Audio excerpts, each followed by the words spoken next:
Grazie, è sempre per me una gioia di parlare di Santa Teresa di Lisieux. Allora, per facilitare, per seguire più facilmente questa esposizione, che sarà molto sintetica, in una mezz'oretta, ho preparato un foglio, penso che ci sono ancora in fondo, vi raccomando tenerlo davanti a voi.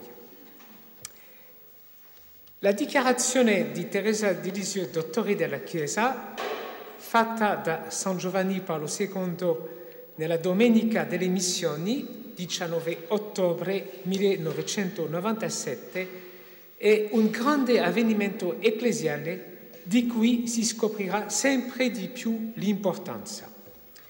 Personalmente ho avuto la grazia di lavorare per questo dottorato insieme ad altri fratelli carmelitani.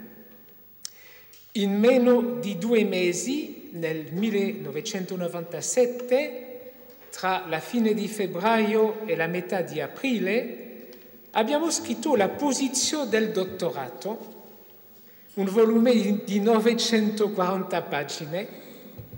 È stato un po' un miracolo.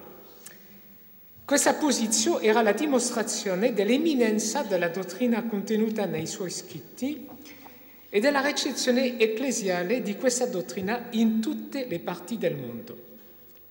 Tra questi redattori della posizione eravamo 3 professori del Teresianum, 3 professori carmelitani, padre Jesus Castellano, padre Mario Caprioli, adesso in cielo, e io ancora sulla terra. Tra gli altri relatori defunti voglio ricordare specialmente Monsignor Guy Gauchet, vescovo carmelitano di Lisieux, della stessa mia provincia di Parigi. Abbiamo iniziato il noviziato insieme 50 anni fa. E poi l'altro, padre Camillo Macise, che era allora preposito generale del nostro ordine. Tutti e 2, Monsignor Gauchet e padre Camillo, hanno avuto un ruolo decisivo, essenziale per il dottorato di Teresa. Monsignor Gauchet, come vescovo e migliore specialista di Teresa, e padre Camillo, come superiore del nostro ordine e direttore della nostra equipe in tutto il nostro lavoro. Allora, ricordiamo che già nel 1932 c'era stata una richiesta di dare a Teresa questo titolo di dottore della Chiesa, una richiesta che poi si era subito urtata al rifiuto categorico da parte del Papa Pio XI, lo stesso Papa che l'aveva beatificata, canonizzata e dichiarata patrona delle missioni. La ragione era obstat sexus, una donna non può essere dottore della Chiesa. E per lo stesso motivo lo stesso Pio XI aveva rifiutato di dare questo titolo a Teresa d'Avila nel 1923. Sappiamo che questo ostacolo è stato definitivamente superato dopo il Concilio nel 1970, quando il Beato Paolo VI ha dichiarato Teresa d'Avila e Caterina da Siena dottori della Chiesa. Dunque la strada si riapriva per il dottorato della piccola Teresa, ma è stata lunga e difficile. Qui non ho il tempo di entrare nei particolari, ma devo ricordare che all'inizio Giovanni Paolo II non era convinto. Si è progressivamente convertito all'idea del dottorato, sicuramente sotto l'influsso di Teresa in cielo, ma anche grazie ad alcune persone che l'hanno conscientizzato. Ma 10 anni prima del dottorato, cioè nel 1987, quando Giovanni Paolo II ha scritto la Redemptoris Mater, Teresa di Lisieux non era ancora degna di essere citata in una enciclica. Ma questo l'ho saputo da padre Jesus Castellano, direttamente. Come vescovo, Monsignor Gauchet coscientizzava le conferenze episcopali a favore del dottorato e per convincere Giovanni Paolo II è stato decisivo il parere del padre Cotier, domenicano svizzero, pienamente favorevole al dottorato. Padre Cotier era allora il teologo della Casa Pontificia, poi creato cardinale e anche lui recentemente chiamato alla Casa del Padre. Così, alla fine di febbraio 1997, tramite la Segreteria di Stato, Giovanni Paolo II chiedeva al preposito generale dei Carmelitani, padre Camillo, di preparare la posizione del dottorato in pochissimo tempo. Tutto doveva essere fatto prima dell'estate. La posizione e il suo esame da parte dei teologi consultori della Congregazione della Dottrina della Fede e delle Cause dei Santi e poi dai cardinali. Era una sfida, ma padre Camillo, che non aveva paura delle sfide, ha immediatamente costruito l'equipe di redazione della posizione per fare in meno di 2 mesi un lavoro che normalmente chiede almeno 2 anni. Personalmente ho lavorato per la parte teologica, specialmente per il capitolo 8 intitolato La théologie de Thérèse de Lisieux, la posizione in francese, cioè la teologia di Teresa di Lisieux. La maggioranza dei teologi consultori si è mostrata favorevole al dottorato, ma alcuni erano decisamente contrari e lo sono ancora. E adesso ascoltiamo le parole di Papa Benedetto, Papa emerito, Papa teologo, che ha espresso con grande chiarezza il significato teologico del dottorato di Teresa nella sua catechesi del 6 aprile 2011, il testo che avete davanti agli occhi e lo leggo. Santa Teresa di Lisieux, Teresa di Gesù Bambino e del Volto Santo, visse in questo mondo solo 24 anni alla fine del XIX secolo, conducendo una vita molto semplice e nascosta. Ma dopo la morte e la pubblicazione dei suoi scritti, è diventata una delle sante più conosciute e amate.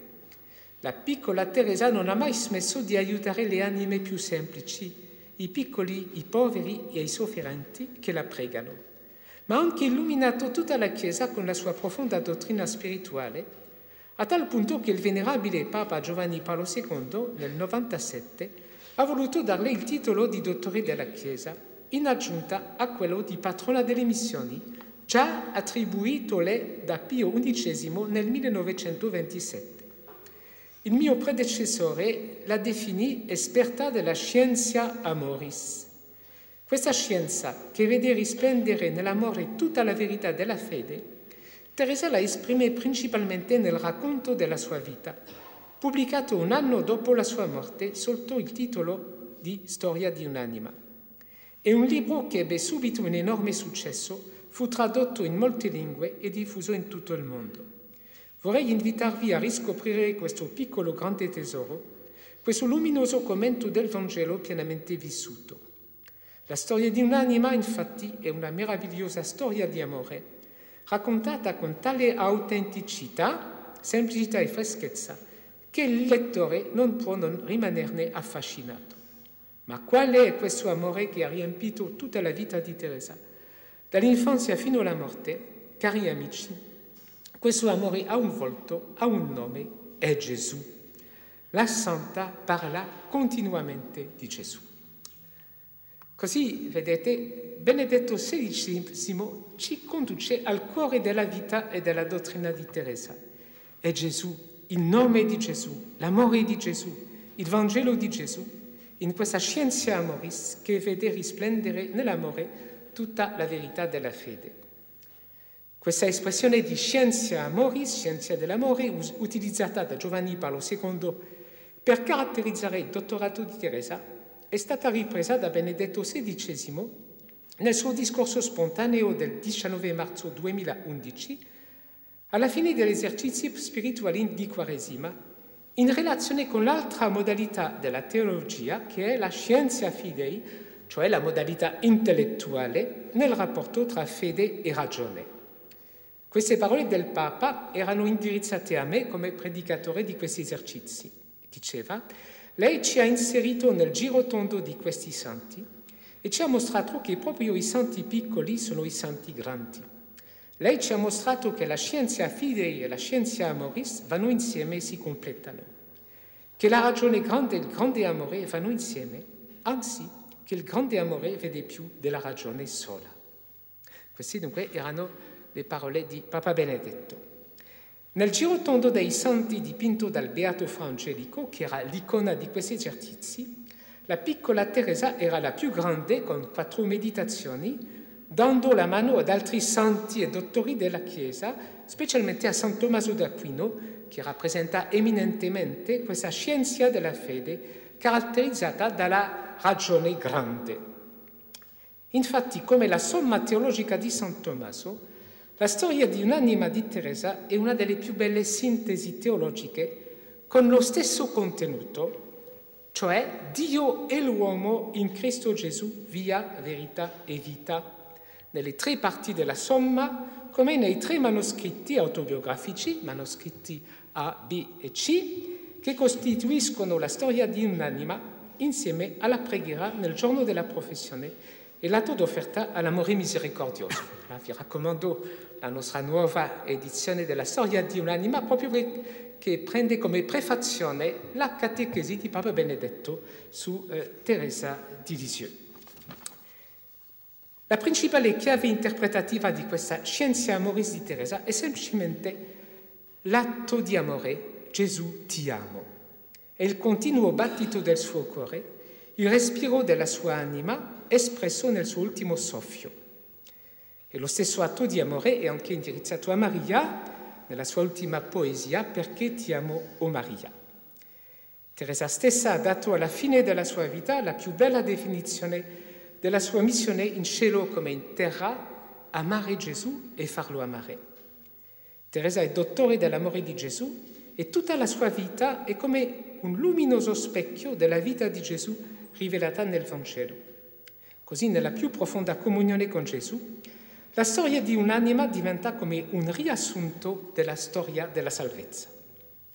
Ancora più sintetica della scienza fidei di San Tommaso, la scienza amoris di Teresa tiene sempre presente in ogni pagina la totalità del mistero di Gesù, in 4 dimensioni inseparabili, con continui approfondimenti e modulazioni sempre nuove.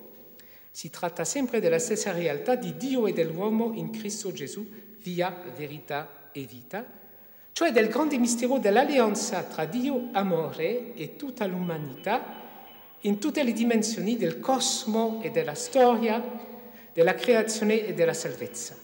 In fondo è la grandiosa ricapitolazione di tutte le cose in Cristo, contemplata da Sant'Ireneo di Lione a partire da San Paolo. E devo dire, considero Teresa come la più grande teologa del mistero di Cristo. Il mistero da lei vissuto, esplorato e manifestato alla Chiesa e al mondo come attraverso un limpido specchio. Questa è la più alta riflessione teologica, lo specchio. Si scoprirà sempre di più il suo grande contributo in tutti i campi della teologia, biblica e dogmatica, morale e spirituale, pastorale e missionaria, nel campo dell'antropologia, dell'ecumenismo, del dialogo interreligioso, e questo sempre all'interno del mistero di Cristo. Allora, ecco dunque le 4 dimensioni del mistero di Gesù esplorate e manifestate da Teresa. Vedete su questo foglio la prima, Gesù in tutta la verità del suo e l'unità del suo mistero, cioè la dimensione cristologica. Seconda, la comunione con Gesù nello Spirito Santo per mezzo della fede, della speranza e della carità, cioè la dimensione pneumatologica. Terza, la pienezza del cuore umano nell'amore di Gesù, le 4 corde del cuore di Teresa, sposa e madre, figlia e sorella, e la dimensione antropologica. E quarta, l'amore di Gesù per me e per tutti, la storia di un'anima e la storia della salvezza sarebbe la dimensione ecclesiologica. Allora, certo, faccio un riassunto brevissimo, ma tutto questo si può poi approfondire. Dunque, prima dimensione, Gesù in tutta la verità e l'unità del suo mistero, la dimensione cristologica. Mi fermerò di più su questo primo punto. Il nome di Gesù è scritto più di 1600 volte nelle opere complete di Teresa, cioè 2 volte più che il nome di Dio. È veramente il sole che illumina tutta la sua vita. Come Santa Giovanna d'Arco, tanto amata da Teresa, la Santa respira continuamente il nome di Gesù. È uno splendido cristocentrismo, ispirato da San Paolo, molto più ampio della cristologia nella teologia accademica, cioè in Gesù Verbo incarnato. Teresa abbraccia tutte le verità della fede, facendole risplendere nell'amore, la sua divinità e la sua umanità, la sua eterna comunione con il Padre e lo Spirito Santo nella Trinità, la creazione e la salvezza, l'incarnazione e la redenzione, il cielo e la terra, Maria e la Chiesa. E infatti, secondo le parole di Teresa, chi ha Gesù ha tutto, chi dice Gesù dice tutto. Teresa riflette perfettamente il cristocentrismo trinitario del